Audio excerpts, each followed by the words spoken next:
Reach Root Premium Hair Oil. Karnataka ರಾಜ್ಯಕ್ಕೆ ಬರ ಪರಿಹಾರ ಬಿಡುಗಡೆ ಮಾಡಿದೆ ಅನ್ನುವಂಥ ಪತ್ರ ಸಾಮಾಜಿಕ ಜಾಲತಾಣ ಅಂದರೆ ಸೋಷಿಯಲ್ ಮೀಡಿಯಾದಲ್ಲಿ ಕಂಡ ಮೇಲೆ ನಾವು ನಮ್ಮ ಅಧಿಕಾರಿಗಳು ಕರ್ನಾಟಕ ಭವನ ದೆಹಲಿ ರೆಸಿಡೆಂಟ್ ಕಮಿಷನರ್ ಅವರನ್ನ ಸಂಪರ್ಕ ಮಾಡಿ ಅವರು ಕೇಂದ್ರ ಸರ್ಕಾರದ ಅಧಿಕಾರಿಗಳ ಜೊತೆಗೆ ಮಾತನಾಡಿ ದೃಢೀಕರಿಸಿಕೊಂಡಿದ್ದೇವೆ. ನಮಗೆ ಅಧಿಕೃತವಾಗಿ ಕೇಂದ್ರ ಸರ್ಕಾರದಿಂದ ಯಾವುದೇ ಪತ್ರ ಬಂದಿಲ್ಲ.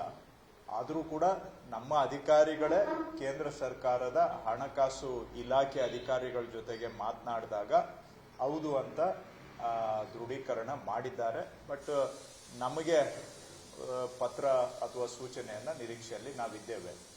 ಆದರೂ ಕೂಡ ಇದು ಕೇಂದ್ರ ಸರ್ಕಾರ ಇದರ ಬಗ್ಗೆ ತೀರ್ಮಾನವನ್ನು ಅಂತಿಮವಾಗಿಯೂ ತೆಗೆದುಕೊಂಡಿದೆ ಅನ್ನುವಂಥದ್ದು ನಮ್ಮ ಅಧಿಕಾರಿಗಳ ಮುಖಾಂತರ ದೃಢೀಕರಿಸಿಕೊಂಡಿದ್ದೇವೆ. ಎರಡನೇದು, ನಾವು ಕೇಂದ್ರ ಸರ್ಕಾರಕ್ಕೆ ಬರ ಪರಿಹಾರಕ್ಕೆ ಸಲ್ಲಿಸಿದ್ದ ಮನವಿ 18,172 ಕೋಟಿ ಮೊತ್ತಕ್ಕೆ ನಾವು ಮನವಿಯನ್ನು ಸಲ್ಲಿಸಿದ್ವಿ. ಯಾಕೆಂದರೆ 240ರಲ್ಲಿ 223 ತಾಲೂಕುಗಳಲ್ಲಿ ಬರ ಇದೆ. ಇದು ಬಹಳ ಗಂಭೀರವಾಗಿದೆ ಈ ಬಾರಿ ಬರದ ಪರಿಸ್ಥಿತಿ. ಮತ್ತು ರೈತರು ಮುಂಗಾರು ಬೆಳೆಯನ್ನು ಕಳೆದುಕೊಂಡಿದ್ದಾರೆ, ಹಾಗೂ ಹಿಂಗಾರಿನಲ್ಲಿ ಬೆಳೆನೂ ಇಡೋದಕ್ಕಾಗಿಲ್ಲ ಬಹುತೇಕ ಕಡೆ. ಈ ರೀತಿಯಾಗಿ ಸಮಸ್ಯೆ ಇರುವಾಗ ಸಮಸ್ಯೆಯ ಗಂಭೀರತೆಯ ಆಧಾರದ ಮೇಲೆ ಮತ್ತು ಕೇಂದ್ರ ಸರ್ಕಾರ NDRF ಮಾರ್ಗಸೂಚಿಗಳ ಮೇಲೆ ನಾವು ಕೇಳಿದ್ದು 18,172 ಕೋಟಿ. ಆದರೆ ಕೇಂದ್ರ ಸರ್ಕಾರ ನಮಗೆ ಕೊಟ್ಟಿರ್ತಕ್ಕಂಥದ್ದು ಸುಮಾರು 3,400 ಕೋಟಿಯಷ್ಟು ಹಣವನ್ನು ಕೊಟ್ಟಿದ್ದಾರೆ. ಇದು ನಾವು ಕೇಳಿದ ಮೊತ್ತಕ್ಕೆ ನೋಡಿದಾಗ ಬಹಳ ಅಲ್ಪ ಮೊತ್ತವನ್ನು ಕೇಂದ್ರ ಸರ್ಕಾರ ಕೊಡೋದ್ರ ಮುಖಾಂತರ ಮತ್ತೊಮ್ಮೆ ಕರ್ನಾಟಕದ ಮೇಲೆ ಮಲತಾಯಿ ಧೋರಣೆ ನಡೆಸ್ತಾ ಇದ್ದಾರೆ ಅನ್ನೋದಕ್ಕೆ ಇದೇ ಸಾಕ್ಷಿ. ಕೇಳಿದ್ದು 18,172, ಆದರೆ ಕೊಟ್ಟಿರೋದು 3,400 ಕೋಟಿ ಆಸ್ಪಾಸ್ನಲ್ಲಿ ಕೊಟ್ಟಿದ್ದಾರೆ. ಅಂದರೆ ಮತ್ತೊಮ್ಮೆ ಕರ್ನಾಟಕಕ್ಕೆ ಅನ್ಯಾಯ ಮಾಡಿದ್ದಾರೆ ಅನ್ನೋದು ಇದರಿಂದ ಸ್ಪಷ್ಟ ಆಗುತ್ತೆ. ಮೂರನೇ ವಿಷಯ, ನಾವು ಕೇಂದ್ರ ಸರ್ಕಾರಕ್ಕೆ ಮನವಿಯನ್ನು ಕೊಟ್ಟಿದ್ದು ಸೆಪ್ಟೆಂಬರ್ ತಿಂಗಳಿನಲ್ಲಿ, ಸೆಪ್ಟೆಂಬರ್ 22ನೇ ತಾರೀಕು. ಕೇಂದ್ರ ಸರ್ಕಾರದಿಂದ ತಂಡ ಬಂದು ರಾಜ್ಯಾದ್ಯಂತ ಪ್ರವಾಸ ಮಾಡಿ ಅಕ್ಟೋಬರ್ 4ರಿಂದ 9ರವರೆಗೆ 13 ಜಿಲ್ಲೆಗಳನ್ನು ಭೇಟಿ ಮಾಡಿ ಬಹುತೇಕ ಅಕ್ಟೋಬರ್ 20ನೇ ತಾರೀಕಷ್ಟೊತ್ತಿಗೆ ಕೇಂದ್ರ ಸರ್ಕಾರದ ತಂಡ ಸೆಂಟ್ರಲ್ ಟೀಮು ತನ್ನ ವರದಿಯನ್ನು ಕೂಡ ಕೊಟ್ಟಿತ್ತು. ನವೆಂಬರ್ 13ನೇ ತಾರೀಕಿಗೆ ಅವರ ಎಲ್ಲ ಶಿಫಾರಸುಗಳು ಕೂಡ ಮಾನ್ಯ ಗೃಹ ಸಚಿವರಿಗೆ ಕಳಿಸ್ಕೊಟ್ಟಿದ್ರು. ಕೇಂದ್ರದ ಗೃಹ ಸಚಿವರ ಹತ್ರ ನವೆಂಬರ್ 13ನೇ ತಾರೀಕಿನಿಂದನೂ ಕೂಡ ತೀರ್ಮಾನ ಆಗದೆ ಇಲ್ಲಿಯವರೆಗೂ ಕೂಡ ತಡ ಮಾಡಿದ್ರು. ಕರ್ನಾಟಕದ ಮನವಿಯನ್ನ ಅವರು ಪರಿಗಣಿಸ್ಲಿಕ್ಕೂ ಕೂಡ ತಯಾರಿರಲಿಲ್ಲ ಕೇಂದ್ರ ಗೃಹ ಸಚಿವರು. ಏತನ್ಮಧ್ಯ ನಾವು ಹೋಗಿ ಹಣಕಾಸು ಸಚಿವರನ್ನ ಭೇಟಿ ಮಾಡಿದ್ದೇವೆ, ಹಾಗೂ ಗೃಹ ಸಚಿವರನ್ನ ಭೇಟಿ ಮಾಡಿದ್ದೇವೆ. ಮಾನ್ಯ ಪ್ರಧಾನಮಂತ್ರಿಗಳನ್ನ ಮುಖ್ಯಮಂತ್ರಿಗಳು ನಾವು 2 ಬಾರಿ ಭೇಟಿ ಮಾಡಿದ್ದೇವೆ. ಅವರಿಗೆ ತ್ವರಿತವಾಗಿ ತೀರ್ಮಾನ ತೆಗೆದುಕೊಳ್ಳಿ ಅಂತ ಎಷ್ಟೇ ಒತ್ತಾಯ ಮಾಡಿದ್ರು ಕೂಡ ನವೆಂಬರ್ ತಿಂಗಳಿನಲ್ಲೇ ನಮಗೆ ಪರಿಹಾರ ಬರಬೇಕಾಗಿತ್ತು. ಆದರೆ ನವೆಂಬರ್ ಆಯಿತು, ಡಿಸೆಂಬರ್ ಆಯಿತು, ಜಾನ್ಯುವರಿ, ಫೆಬ್ರವರಿವರೆಗೂ ನೋಡಿದ್ರು ಕೂಡ ಕೇಂದ್ರ ಸರ್ಕಾರದವರು ನಮಗೆ ಬರಬೇಕಾಗಿದ್ದಂಥ ಪರಿಹಾರವನ್ನು ಬಿಡುಗಡೆ ಮಾಡಲಿಲ್ಲ.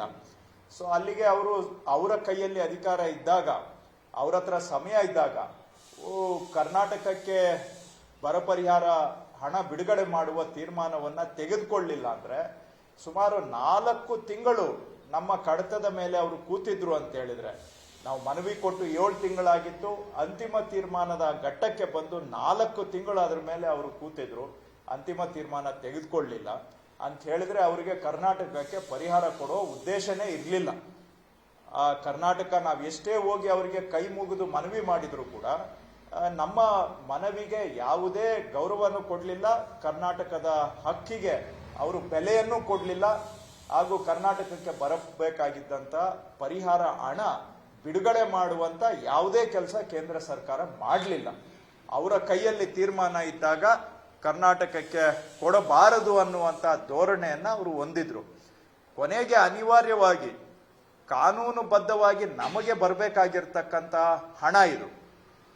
ಕೇಂದ್ರದ ಕಾನೂನಲ್ಲೇ ಡಿಸಾಸ್ಟರ್ ಮ್ಯಾನೇಜ್ಮೆಂಟ್ ಆಕ್ಟ್ 2005 ಪ್ರಕಾರ ಬರಬೇಕಾಗಿದ್ದಂಥ ಪರಿಹಾರ ನಿಧಿಯನ್ನ ಕೊಡದೆ ಕೇಂದ್ರ ಸರ್ಕಾರದವರು ನಮಗೆ ಅನ್ಯಾಯ ಮಾಡಿದಾಗ ಅನಿವಾರ್ಯವಾಗಿ ನಾವು ಕೋರ್ಟ್ನ ಮೆಟ್ಟಿಲು ಏರ್ಬೇಕಾಗಿ ಬಂತು, ಕಾನೂನಾತ್ಮಕ ಹೋರಾಟವನ್ನ ಮಾಡಬೇಕಾಗಿ ಬಂತು. ನನ್ನ ಜೀವನದಲ್ಲಿ ನಾನು ಮಾತ್ರವಲ್ಲ, ನನ್ನ ಕೂದಲು ಕೂಡ ಆಗಿರ್ಬೇಕು ಸ್ಟ್ರಾಂಗ್ ಅಂಡ್ ಸ್ಟೈಲಿಶ್. ಬರೀ Amrut noni reach root premium hair oil ನೊಂದಿಗೆ. Reach root premium hair oil. ಯಾಕೆ ಅಂದ್ರೆ ರಾಜ್ಯದ ರೈತರ ಹಿತದೃಷ್ಟಿ ಆಗಿದ್ದರಿಂದ, ರೈತರ ಹಿತಕ್ಕೆ ಕೇಂದ್ರ ಸರ್ಕಾರ ಅನ್ಯಾಯ ಮಾಡ್ತಾ ಇರುವಾಗ ನಾವು ಕೈಕಟ್ಟಿ ಕುಳಿತುಕೊಳ್ಳೋದು ಸಾಧ್ಯ ಇಲ್ಲ ಅಂತೇಳಿ ಹಿಂದೆ ಯಾವತ್ತೂ ಕೂಡ ಕೋರ್ಟ್ ಮೆಟ್ಟಲಿಗೆ ಯಾವ ರಾಜ್ಯನೂ ಹೋಗಿರ್ಲಿಲ್ಲ.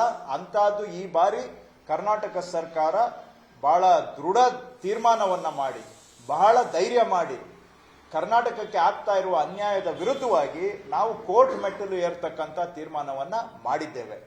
ಸೊ ಕೋರ್ಟ್ನಲ್ಲಿ ಈಗಾಗಲೇ 2 ಹಿಯರಿಂಗ್ನಲ್ಲಿ ನಾವು ರಾಜ್ಯ ಸರ್ಕಾರ ಕೊಟ್ಟಿದ್ದಂಥ ಮನವಿಯನ್ನ ಯಾವುದೇ ರೀತಿ ಕೂಡ ಪ್ರಶ್ನೆ ಮಾಡಿಲ್ಲ. ಕೇಂದ್ರ ಸರ್ಕಾರದವರು ನಾವು ಕೊಟ್ಟಿರುವಂತಹದ್ದು ಎಲ್ಲ ಸರಿ ಇದೆ ಅನ್ನೋದಕ್ಕೆ ಅವರು ನಮ್ಮ ಮನವಿಯನ್ನ ಒಪ್ಪಿಕೊಂಡಿರೋದೇ ರಾಜ್ಯ ಸರ್ಕಾರದ ವಾದಕ್ಕೆ ಅವರ ಒಪ್ಪಿಗೆಯನ್ನ ಸೂಚಿಸುತ್ತೆ. ರಾಜ್ಯ ಸರ್ಕಾರ ಕೊಟ್ಟಿರೋ ಮನವಿ ಆಗಲಿ, ಕೊಟ್ಟಿರೋ ತಾರೀಖಾಗ್ಲಿ ಯಾವುದನ್ನೂ ಕೂಡ ಕೇಂದ್ರ ಸರ್ಕಾರ ಕೋರ್ಟ್ನಲ್ಲಿ ಪ್ರಶ್ನೆ ಮಾಡಲಿಲ್ಲ ಅಂದ್ರೆ ಅಲ್ಲಿಗೆ ನಮ್ಮದು ಎಲ್ಲವೂ ಕೂಡ ಕ್ರಮಬದ್ಧವಾಗಿಯೂ ಇತ್ತು, ಕಾಲಕ್ಕೆ ಸರಿಯಾಗಿಯೂ ಇತ್ತು. ಇನ್ನೂ ಹೇಳಬೇಕು ಅಂದ್ರೆ ಕೇಂದ್ರ ಸರ್ಕಾರದ ವಕೀಲರು ಕೈ ಮುಗಿದು ಕೋರ್ಟ್ನಲ್ಲಿ ಮನವಿ ಮಾಡಿ ನಾವೊಂದು ತೀರ್ಮಾನ ತೆಗೆದುಕೊಂಡು ಬಿಡ್ತೇವೆ, ಇದ್ರ ಬಗ್ಗೆ ಇದೇ ಬೇಡ, ಏನು ವಾದನೆ ಬೇಡ, ಕೋರ್ಟ್ನಲ್ಲಿ ನಾವೇ ತೀರ್ಮಾನ ತೆಗೆದುಕೊಳ್ತೇವೆ ಅಂತ ರಿಕ್ವೆಸ್ಟ್ ಮಾಡಿದ್ದಾರೆ. ಸೊ ಕೋರ್ಟ್ ಆರ್ಡರ್ ಅಲ್ಲೂ ಅದೇ ರೀತಿ ಬಂದಿದೆ. ಕೇಂದ್ರ ಸರ್ಕಾರದ ವಕೀಲರ ಮನವಿಯ ಮೇರೆಗೆ ಅವರು ತೀರ್ಮಾನ ತೆಗೆದುಕೊಳ್ತೀವಿ ಅಂತ ಹೇಳಿದ್ದಾರೆ. ಹಾಗಾಗಿ ತೀರ್ಮಾನ ತೆಗೆದುಕೊಳ್ಳೋದಕ್ಕೆ ಅವಕಾಶ ಕೊಟ್ಟಿದ್ದೀವಿ ಅಂತ. ಸೊ ಎಲ್ಲೂ ಕೂಡ ಅವರು ರಾಜ್ಯ ಸರ್ಕಾರದ ಒಂದು ನಮ್ಮ ಮನವಿಯನ್ನ ಹಾಗೂ ಟೈಮ್ ಲೈನ್ ಅನ್ನ ಎಲ್ಲೂ ಕೂಡ ಪ್ರಶ್ನೆ ಮಾಡಿಲ್ಲ. ಇದರ ಅರ್ಥ ರಾಜ್ಯ ಸರ್ಕಾರ ಸಮಯಕ್ಕೆ ಸರಿಯಾಗಿ ಮನವಿಯನ್ನ ಕೊಟ್ಟಿತ್ತು, ಹಾಗೂ ನಾವು ಕೊಟ್ಟಂತ ಮನವಿ ಬಹಳ ಕರಾರುವಕ್ಕಾಗಿತ್ತು, ಪಕ್ಕಾ ಇತ್ತು, ಪರ್ಫೆಕ್ಟ್ ಆಗಿತ್ತು ಅನ್ನೋದಕ್ಕೆ ಅವರ ವಕೀಲರ ನಿಲುವೇ ಇದಕ್ಕೆ ಸಾಕ್ಷಿ. ಇಷ್ಟಾದ ಮೇಲೆ 2 ಹಿಯರಿಂಗ್ ಆಗಿ ಇವತ್ತು ಕೊನೆಗೆ ಕರ್ನಾಟಕದ ಕಾನೂನು ಹೋರಾಟಕ್ಕೆ ಕೋರ್ಟ್ ಮುಖಾಂತರ ನಾವು ಹೋಗಿ ಮಾಡಿದಂತ ಹೋರಾಟದ ಪ್ರತಿಫಲವಾಗಿ ಇವತ್ತು ರಾಜ್ಯಕ್ಕೆ ಬರಬೇಕಾದಂತ ಪರಿಹಾರ ಹಣ ಬಂದಿದೆ. ಅನುಕ್ಷಣದ ಸುದ್ದಿಗಳಿಗಾಗಿ ವಿಸ್ತಾರ ನ್ಯೂಸ್ ಯೂಟ್ಯೂಬ್ ಚಾನೆಲ್ ಸಬ್ಸ್ಕ್ರೈಬ್ ಮಾಡಿ. ಹೊಸ ಸುದ್ದಿಗಳ ನೋಟಿಫಿಕೇಶನ್ಗಾಗಿ ಬೆಲ್ ಐಕಾನ್ ಕ್ಲಿಕ್ ಮಾಡಿ. ಲೇಟೆಸ್ಟ್ ಅಪ್ಡೇಟ್ಸ್ಗಾಗಿ www.vistaranews.com ವೆಬ್ಸೈಟ್ಗೆ ವಿಸಿಟ್ ಮಾಡಿ. ಅಂಗೈಯಲ್ಲೇ ಜಗತ್ತಿನ ಸುದ್ದಿ ತಿಳಿಯಲು ವಿಸ್ತಾರ ನ್ಯೂಸ್ ಕನ್ನಡ ಆಪ್ ಡೌನ್ಲೋಡ್ ಮಾಡಿ.